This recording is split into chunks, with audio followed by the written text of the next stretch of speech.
Thank you for tuning in. I'm Naijha Wright-Brown, Executive Director of the Black Veg Society. And today we're talking about Rooted Vegan Cuisine. What is Rooted Vegan Cuisine? Our guest today, Naomi, is going to tell us all about it. Hey, Naomi, how are you doing? So good to see you. Same here. So talk to us. What is Rooted Cuisine?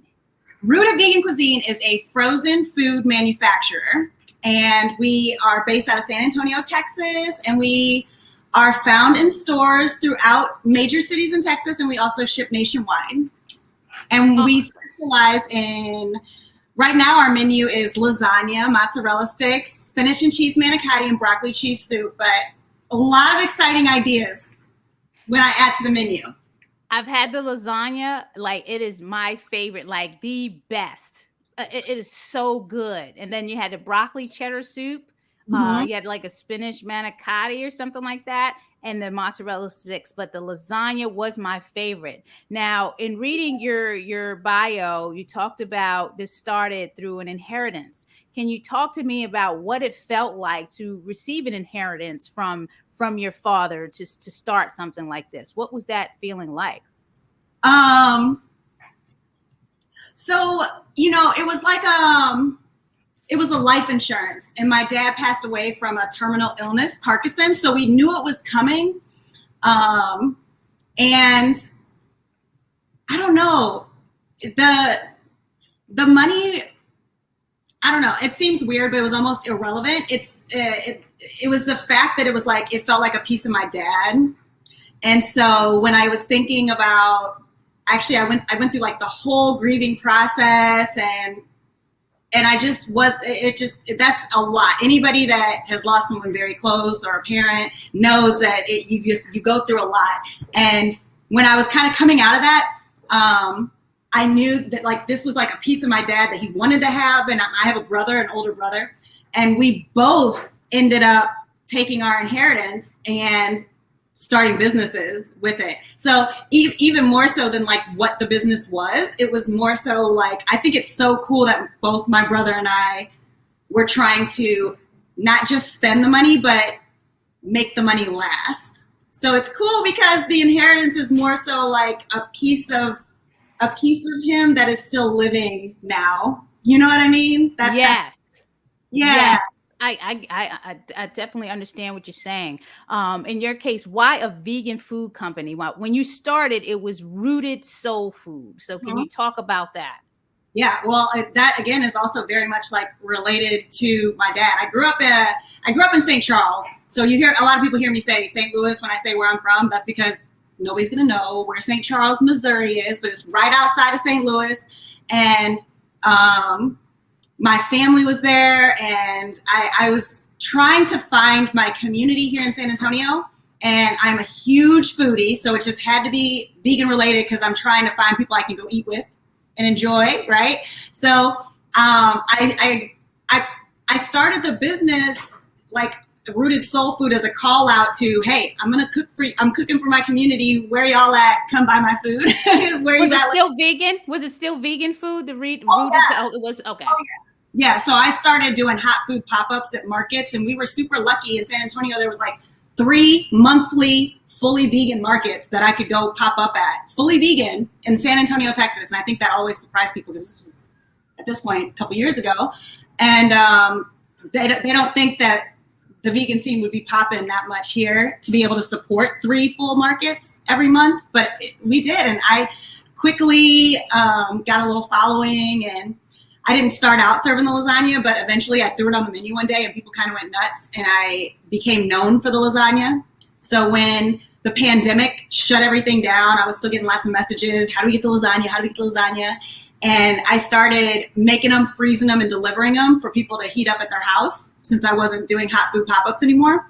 And it quickly took off. So we renamed the business Rooted Vegan Cuisine because a lot of the soul food didn't freeze well, and we were moving into that realm. So that's why we went frozen.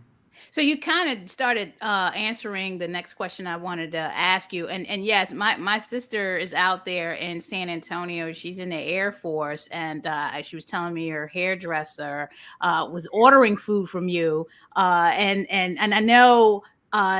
Destiny De Jesus interviewed you on Black Veg Society. So it's just everything came full circle. I started really hearing about you through Destiny. And then when my sister knew, I said, oh, wow, we definitely got to try this. Talk about that pivot, because the pandemic happened and a lot of businesses either had to permanently close, temporarily close, or pivot their business model. Talk about the impact that had on your business. So it went frozen, but what was that like? What was the transition? How did you do it? Well, I was doing all these pop-ups, and I always knew that I didn't want a restaurant and I didn't want a food truck because I have two little bitty babies. I have a 3-year-old and a 5-year-old. And, yeah, and I knew that I wanted to have time with them. And I just felt like a restaurant or a food truck would be nights and weekends. And that's the only time I'm going to get with them, basically because of school, right? So I was doing these pop-ups, just always keeping in the back of my mind, I don't want to do a food truck. I don't want to. So I was trying to figure it out. And then the pandemic kind of pushed it forward, like presented the opportunity because everything shut down. I didn't have access to markets anymore. And people were still demanding, requesting my food. So my husband joined me in this venture about that time. It was very much like well, I'm just doing this for fun. I'm just gonna this is in memory of my dad. I have this money I can put to it. Very much a passion project. And then it became more real in the eyes of this is something that could actually sustain our family. My husband came over and added so much talent and business savvy expertise to the mix that really transformed it into a much more well-rounded and well-set-up business. So isn't that so cool when the spouse steps in and can help you out? We're serial entrepreneurs. We've been together for a long time and we've had multiple different business ventures, lots. So I love couplepreneurs. I love it. I got to bring you two on together, because that's a serious dynamic there because you're married. So you got, that going on as the partnership. Then you have your business. And then if you have children, that adds all into the mix. It's the first time that we've had to build a business with kids. And when I tell you that is a whole different ball game, because every other hustle we had, it was 12, 14 hours a day on the business and we're getting it. We're grinding, right? Right. Now it's well, we got to get the kids up. They got to get fed. They got to do that, and it's we feel like there's so much less time to dedicate to the business and it feels like it moves in slow motion because the amount of energy and effort we have to, direct other places. But I'm so thankful. We were already a little older when we had the kids. So I'm so thankful that we did that and we have our babies. So. Well, I'll tell you one thing. When we were starting the Land of Kush Vegan Soul restaurant in Baltimore, I got pregnant with our daughter, our one and only daughter. And so having the business, and this was new, we were probably a year in because she was born in 2012 and we started in 2011. So having the child, the dynamic changes because you're not shaking and moving as quickly as you want or need to because you have to think about the needs of the child, whether you got to put them in childcare or whatever. So it always adds to the mix. Even just outside of taking care of them, the toll it takes on you. I'm I need to sleep. I need more rest. As a mom, definitely as a mom. So I totally get it. I applaud you. So he might peek in and say hi. Okay, please. I hope he does. Can you talk about some of the challenges that you faced with Rooted Vegan Cuisine? We just discussed the biggest one. The kids. But also they do provide that that extra push, right? Because I'm this has to work. We got kids to feed. This is more serious. So right. On one hand, it's a bigger challenge, and on the other hand, it's a bigger driving force that's bigger than you. You know what I mean? Exactly. To hustle and push. Some of the other things were no experience in the food business at all whatsoever, jumping You into don't say. You You don't know, say. I can relate to that. chef. And now I'm a passionate home chef, and outside of the fact that we didn't know nothing about the food industry, there were a lot of other pieces of the business world that we were familiar with. And when you do start multiple different businesses, you realize it's not about the business, it's about what you have to put towards whatever venture, right? Like anybody can really, I mean, not everybody can just go out and be a brain surgeon, but if it's just like something like that, like you just have to learn it and figure it out just like everybody else. Right. Exactly. At some point, a lot of these food businesses started with zero experience and built all the way up from not knowing anything, right? And we're smart and talented and like driven and can figure stuff out. So it was it's still a huge learn. I'm still learning stuff every single day that blows my mind. I thought manufacturing would be so much easier than a hot food business. I did. I thought, I was like, that's cool, right? I get to work more of a 9 to 5. I'm not like doing stuff on demand, like people are at my door waiting. So it's gonna be great. I can come in late if I want, I can leave, or like I can. Wrong. No, wrong. Yeah, I would think manufacturing was easier too. But so talk about that logistically. What is the difference? Like, what is so much more challenging? Okay, well, I didn't even realize it again when I first went into it, but we picked the hardest area of food manufacturing, which is frozen. On top of it. And in my mind, it was the perfect idea because I was like, look, there's zero competition here. There's not like it's an open market. It's easy. And now I'm like, oh, I see why there's no competition here because it's hard as hell, right? So I know this sounds crazy, but I started a frozen food business and I'm still shocked by how much freezer space I need. I'm like, I cannot believe how much freezer space we need, but that's a good thing, right? Because our business is growing, so we need more and more space.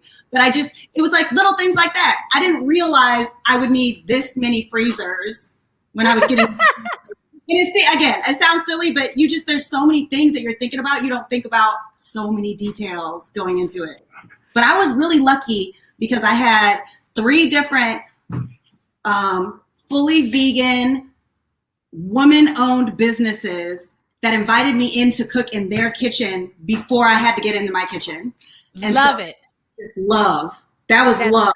You know, community love, letting me slide in and use their kitchens and get my business up and running until the point to where I could actually afford to get my own place. I always say the sisters have to lift each other up. I mean, if not us, then who? We have to work together. So that sisterly love is very important. Successes, like if you can think of the major successes, like that moment where you said, I got to stick to this. Like, this is it. Okay. So the first one that popped into my head was, I felt a huge, oh my gosh, this is happening, when a local restaurant here named La Botanica, every city has like their strip of bars and clubs. Ours is called St. Mary's. And on St. Mary's, there's this bar restaurant called La Botanica that was the very first fully vegan bar restaurant in Texas. And it was owned by a wonderful woman named Rebel. And they actually had little pop-ups at their, they had a big outdoor patio. So they would have like little monthly, that was one of the places where one of the little markets was. And they had their kitchen closed on Sundays, but the bar was open. So I was invited in to represent my brand. At the time it was Rooted Soul Food. So every Sunday I was like the chef in the kitchen that got to come in and sell Rooted Soul Food with the bar being open. So my food, and that was huge to me because I was like, oh my God, like once again, it was really hard for me to call myself a chef because I'm just like, I cook at home. Now, you know, I loved cooking for people. I loved like little dinner parties and stuff, and so it was very much like my love language to cook for people. So when I was like, oh my gosh, like I'm here every Sunday, people are getting like, the news started to hear about me at that point. So I did a couple news interviews and that was such a huge moment because I had so much respect for Rebel, for what she had done and what she was doing, because it wasn't just a restaurant, it was a community. It was she's a big activist, and I loved what she was doing. And actually she was an influence on why I feel like I put so much activism into this business, because I saw that it was possible. She said what she had to say, she did what she had to do, and if you didn't like it, don't patronize her place. And I was like, that's what's up. Like, nice. I yeah. love it. Mm-hmm. So would you say, right now, Rooted Vegan Cuisine is doing all right, despite what's going on, the economy and how it's affected by the pandemic and all the stuff that's happening right now? What would you say about your business? I think that we're moving in the right direction. I think that, from the outside, it probably looks way easier than it is. It always does to people. Oh, that looks easy. I'm going to go do it. There's still supply chain issues. Prices are still going up, but we're lucky to be in a lane that is a bit helpful from the pandemic, because a lot more people are wanting to eat at home. They're wanting to buy groceries. They're wanting to find things that are easy to pop in the oven, and they don't have time for all that. So in a way, we're kind of in the right place in the right time for that. Awesome. Glad to hear it. Yeah. Well, let's talk about the Vegan Family Reunion. How did this event come about? Do you want to talk to us about this? Yeah, this is, again, a passion project, man. Like, this was 2020. Everything was crazy. I was losing my mind with everything that was going on with the Black Lives Matter movement and us losing so many important people. They weren't big names before, but they're important people now, right?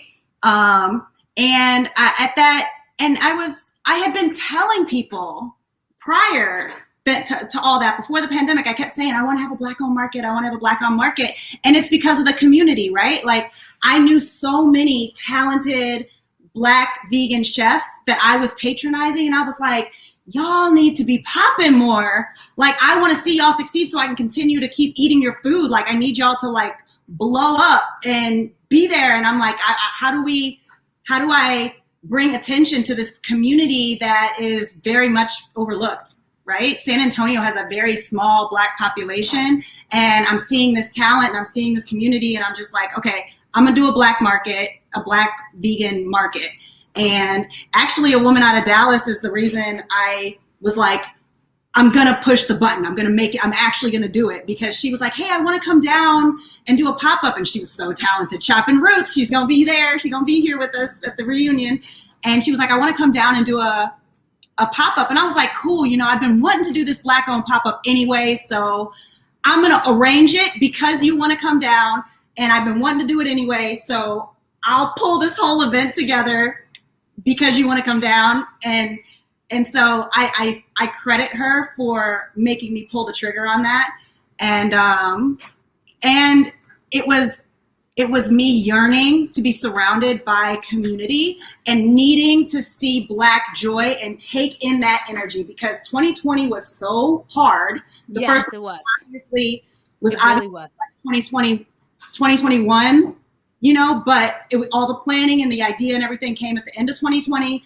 And I was just like, man, like, we need joy. We need community. We need to be around each other. I missed my family so much. I told you my father had passed away not too much longer than that. So I was like, I can't get around my family. So let me call this the Vegan Family Reunion. And I'm going to bring them together, because the support of the Black vegans, like, we already felt very close and supported each other. So I was like, we're already family. Let's do this. And that was why it came together. And it worked, because by putting them all in the same place at the same time, everybody was now like, who are all these people? I didn't even know this existed. And there were so many people around San Antonio that were like, I've been looking for this. I had no idea. And it was great. Mm-hmm. I can only imagine.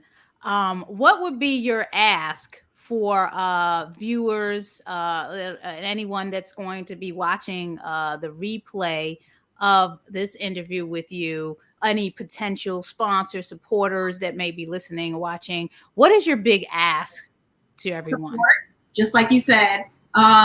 So the premise behind the Vegan Family Reunion is pouring money into the Black community. So we host this event, and it's completely funded by sponsorships. And that is because typically vendors would pay a vendor fee to help pay for all the event expenses. But I wanted to support these Black-owned businesses, and I didn't want to ask them to pay. I wanted them to be part of the support we were giving out. So I got sponsors, and they don't have to pay any vendor fees to come and set up and sell. So they get the exposure, the connections, and the additional profits without having to invest in the event itself. After that, we are really trying to support the Black artist community. I know that they were severely hurt in the pandemic, especially. And I love, Black art is Black culture. Yes. And the music and the art and the fashion and all of that, like, they deserve to be put on pedestals, and they're often not paid what they deserve. They're undercut. They're not even credited. And I was like, we need to pay them what they deserve, and we need to help put some money in their pocket. So we hired DJs, MCs, live painting being done at the event. And when is the event? When is the event? We saw the flyer. It's March 6th. I'm going to bring it up again. So 12 to 5 at the San Antonio Food Bank. And our food bank is special because it's massive and beautiful. And they just had a big grant and built out brand new facilities. I mean, brand new. Like, they just moved in, I think, in August. And it's this massive pavilion that is beautiful, and a big, huge new manufacturing kitchen. And inside of there's like a teaching kitchen. We're going to have a full lineup of demos and educators and activists speaking in there. And then we have a whole bunch of vendors coming from all over Texas. We have the artists that we hired that are coming to support this. Gray, Mr. Vegan. Oh, Gray, plant-based dripping. That's my people. I love it. And then everything he talks about is exactly what this reunion is about. So he's hyped, right? And he Plant-Based Dripping is our official t-shirt sponsor for the event. So you can go get your t-shirt. As a matter of fact, you only have one more week to put your pre-order in. And so go to Plant-Based Dripping, go to their website. You can search by like Vegan Family Reunion, or go to the link on our page, veganfamilyreunion.com, get that order in. Now, what you were saying is, what do I want to leave with people? You do not have to be coming to this event to support it. And even if you're not able to come, you should want to support it, because so many Black artists are being supported. So many Black businesses are being supported. And the thing that I didn't even mention yet is that this is actually a charity event. So we are raising money not only for the food bank, but for an amazing individual here in San Antonio. Her name is Nurse Nikki, and she is San Antonio nurse midwife. Now, some of y'all may or may not know that the Black History Month has a theme every year. This year's theme is Black healthcare workers. Nice. Yes, they deserve it. Right. Healthcare workers have worked their butt off during this pandemic. So absolutely, I love it. So she opened up her own birth and wellness center here in San Antonio, and it makes it one of like 10 Black-owned birth and wellness centers across the whole country. So it's a big deal. And she is a huge advocate.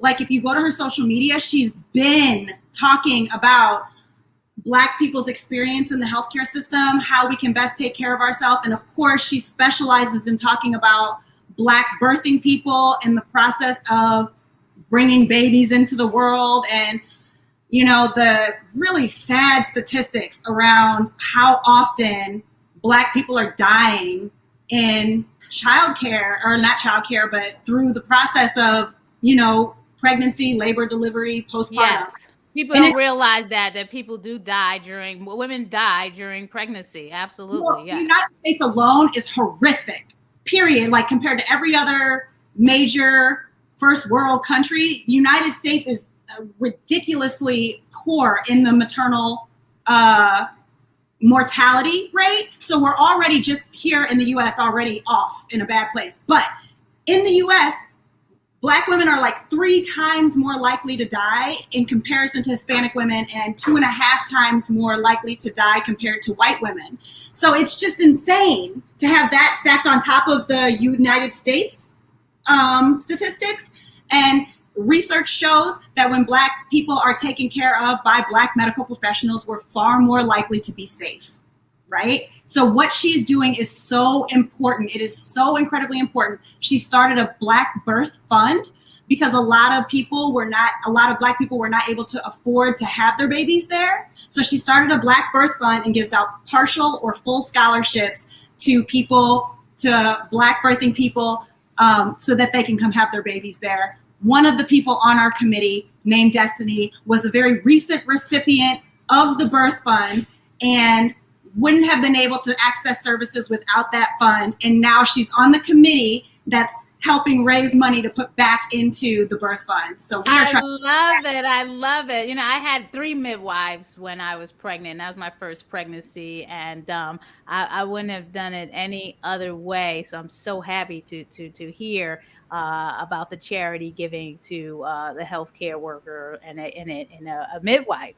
Yeah. So can I add that? Yeah, absolutely. Even if you're not coming, you can sponsor the event. If you have a brand or you're just an individual, we are still looking for sponsors. Just like Black Veg Society, proud sponsor of the second annual Vegan Family Reunion. Shout out if you want to support us so we can support them. BlackVegSociety.org. We meet people where they are. I love it. Yes, we all got to support each other. Yes. Shout it out, Naomi. Thank you. And then, so we are definitely still looking for sponsors. We have a lot of amazing artists that we want to make sure we don't have to cut anybody. Come on in, send us over some money. We'll shout you out. We appreciate you. There's donations. We're doing a raffle to help raise money. You can donate to the raffle or you can buy tickets to the raffle. There will be a nationwide raffle with a bunch of amazing prizes so you can participate from anywhere, and we'll send out the prize to you if you win. Go to Plant-Based Dripping and buy a shirt. Part of those proceeds are going to charity as well. You can go to our event page and purchase. The tickets are free. So if you can't afford to come, if you can't afford to donate for your ticket, you are more than welcome to come with a free ticket. But there are donation-based tickets as well. So if you're from anywhere in the country, you want to go onto our website, you can buy a donation-based ticket, and that also helps. And yeah, I think that's it. Of course, exposure. If you can't do anything else, but you want to share our information on your network or your page and shout us out and tell people about what we're doing and ask them to help contribute, that is also another great way that you can help. I love it, and I can't wait to get out there to see all the fantabulousness and get some live coverage from the event. Do you have any words of wisdom to share for aspiring small business owners? I thought about this last night, right? That's what this is all about. Business, sharing. Like, we got a lot of aspiring businesses out there and they need some support. I think that the first thing that people especially if you've never started a business, a lot of people don't believe that they can do it because they think that everybody else that started business knew what they were doing. But you just have to have faith in yourself and understand, like, I'm going to have to do some education, and you do not have to go and pay for it either. Like, so you can learn so much from YouTube. I call it YTU, YouTube University. Lots of free education there for you. Right. So first off, have confidence in yourself and come up with a game plan. Now, my second biggest piece of advice, I had to learn from my husband so much. You think you have your startup money and you're like, I have this much money to invest and I'm going to go put a big chunk of it up front into doing all of this stuff. A whole bunch of the stuff you think you need to spend money on first, you don't need. Bootstrap it, save money, because there's going to be so many expenses that come along that you did not expect that you're going to need money for. So every time you can, without sacrificing quality, try to find a way to save money and do it cheaper until you really start rolling and getting your business up and running. I was recently counseling a new business owner in that. I was like, you think you need that, but you don't. stop. Don't spend money on that. Don't spend money on that. That's not important. I have a marketing background, so in my mind, marketing is so important. And I made mistakes spending more money on marketing than I needed to in the early days. Marketing is very important, and you need to exhaust all the free tools, everything free first before you start spending money. Mm-hmm. And I can tell you that marketing myself and the businesses and the nonprofit, do all the free stuff first, get your publicity. And then, when you have revenue coming in, donations coming in, then put a percentage of that back into marketing. But yeah, try Google Business. Number one, that's Google Business. If you're not on Google Business as a business, then you're doing something wrong. You need to stay in your business. You got to get on Google Business. We're going to talk after this. That's an offline. We're going to talk offline about that. Google Business, get your business on Google Business. They have so many free tools on there. I love Google Business. So please. I made my own logo first. It was crap. Oh yeah. I got it. And then I finally invested in a real one later. Yeah.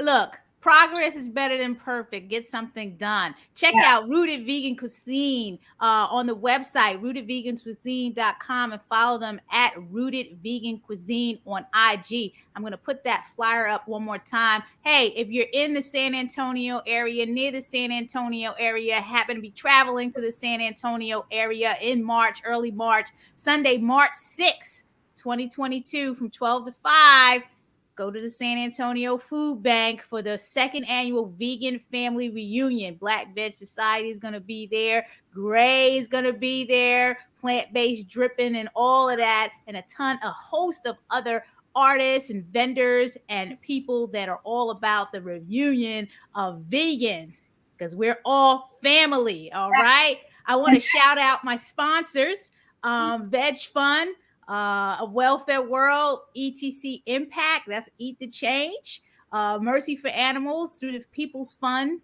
nutritionfacts.org, Women Funders in Animal Rights, Stray Dog Institute, collectively based right here in Baltimore, who's supporting Black-led businesses and is a Black-led company. So we love them a whole bunch. And Default Veg, you want to default to veg and let folks choose meat as an option, but make plant-based the forefront of your meal options. And shout out to Unchained TV. Make sure that you download the free app so you can get all your Unchained news. Shout out to Jane Velez Mitchell. What else do you want to say, Naomi? It's been fantabulous talking to you. I really appreciate you taking the time to be on the show. What else do you have to say before we leave out? I can't wait to see you in March. We family now.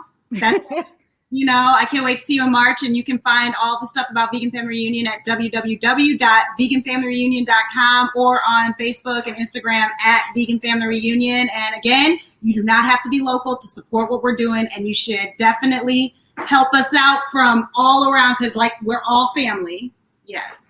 Absolutely. Love it. Thank you. And I shout out to Tom. Tom had checked in, said hello to me, but he's driving, so it's great. Thank you for tuning in, Tom. We appreciate your support. Again, everyone stay well, stay safe, and don't forget, we have this healthy kids MoCo bill that we would appreciate people supporting. We're trying to get healthier options in Howard County restaurants, so text options to 46839 to get more information about that. And with all of that being said, thank you. God bless. Stay well and stay safe, and continue to follow us and tune in. Have a great day. Thank you. Bye.